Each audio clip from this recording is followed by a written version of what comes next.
Hey guys, Rohan and Ryan Stevens Howdy. here.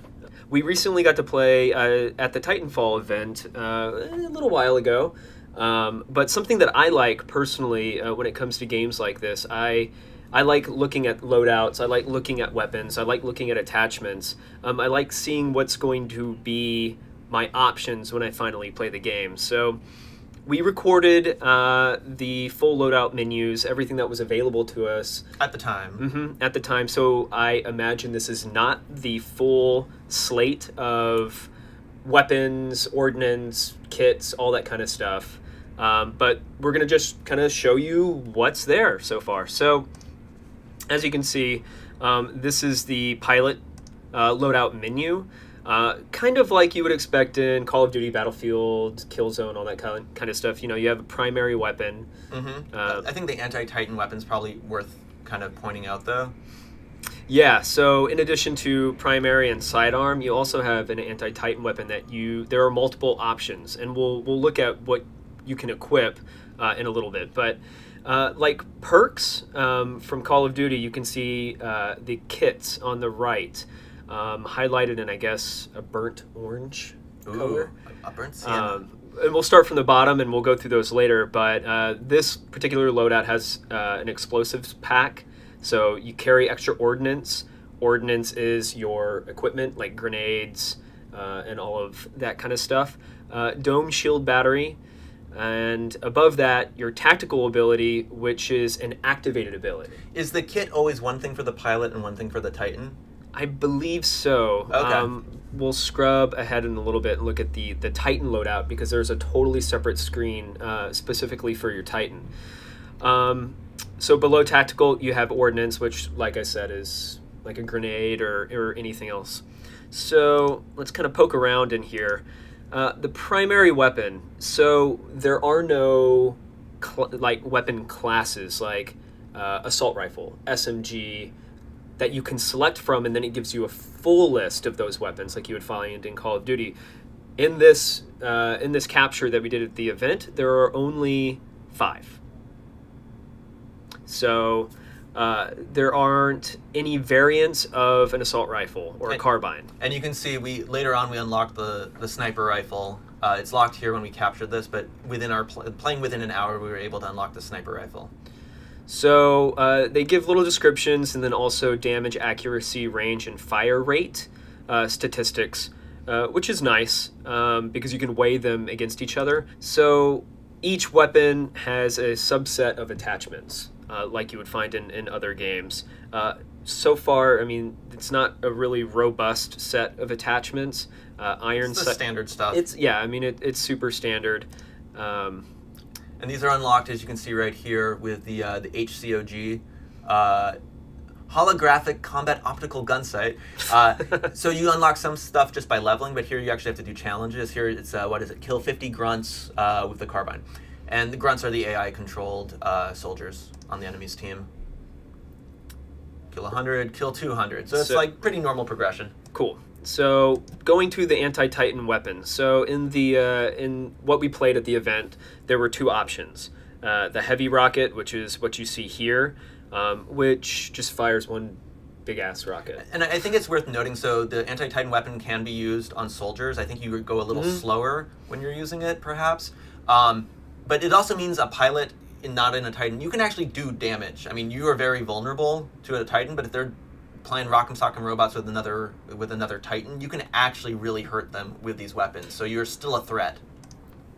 Yeah, and then there's the Sidewinder, which is if it's just a rapid-fire micro missile launcher, as it says. I mean, I would say that they both behave fairly similarly. You'd want to try to get behind a Titan, fire at it, and then run away or cloak while you reload. So sidearm, not a lot going on here. I didn't actually really even use my sidearm. I messed around with the auto pistol. So here's where it gets interesting for me, because you have a tactical ability. Not many to choose from in what we played, but cloak, which is pretty essential, I found, when playing. It cloaks you for a limited amount of time, and then there's a cooldown, recharge, and you can use it again. The other one is stim, and it gives you a short burst of energy to your movement speed, and also health regen. Did you ever use that? No, I only use Cloak. In the final, I would expect there would probably be more than just 2. Yeah, just like how the weapons we're figuring there's going to be more than the 5. So Ordnance, like I said earlier, grenades. Frag grenade, which is pretty standard, and then there's like an arc grenade, which behaves a little bit like an EMP. It distorts Titans and their ability to kind of see. There was not that much grenade spam when we were playing. People were definitely focusing more on guns and their Titans than lobbing grenades. Yeah. So kits. These are what I would consider like the perks of this game that you're familiar with in like Call of Duty and stuff. There are a couple. None that I think are too exciting. I didn't really. They didn't really affect me when I played. I never looked at these at all, to be honest with you. But nice little modifiers. Helps your parkour, helps your explosives, helps your recharge. Pretty standard stuff. And then there's a second kit slot, which are different ones. I would like to point out the Dome Shield battery. Didn't really think about very much because I all of those using it though. Yeah. So this is interesting. This gives you a short range jump. We didn't get to level 14 in what we played, so I didn't get to experience this, but this sounds very, very interesting. Yeah, because your Titan can't jump. It can boost around. Even though your pilots are highly mobile, you can double jump, you can wall run. Your Titans are a lot more kind of landlocked, so this seems interesting. Yeah, I really dig the minion detector, though, because I'm a big fan of farming the minions. I know, it's weird. You can change your gender. Just like that. Yeah, it's fairly simple. Okay, so like the pilot, you have a Titan loadout as well. It's a little simpler. You don't have a ton of different weapons. You just have a couple to choose from. There was only one chassis available, and that was the Atlas. There was no Strider, no Ogre. However, we did get an Ogre burn card. That was pretty cool, so we got to play that. So the burn card menu, you get 3 slots and a multitude of burn cards, and you can equip them and use them over the course of the game. But once you use them, they're gone, and they look like magic cards, and they have a set of rarity. Yep, and they last only for 1 life. They do have flavor text.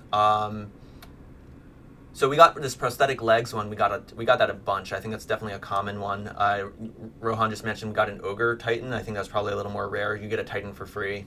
But they're definitely you can mix and match between pilot abilities, Titan abilities, cooldowns, different sorts of weapon modifiers, and stuff like that. But it is like a use it and lose it sort of thing. So it makes you want to play a little more carefully when you're using a burn card.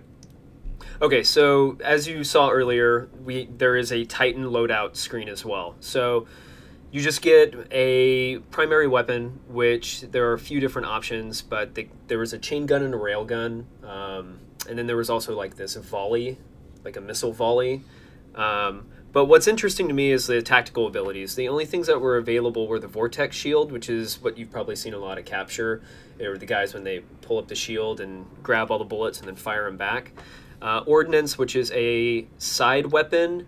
The only thing available was the rocket salvo. And that's on a cooldown.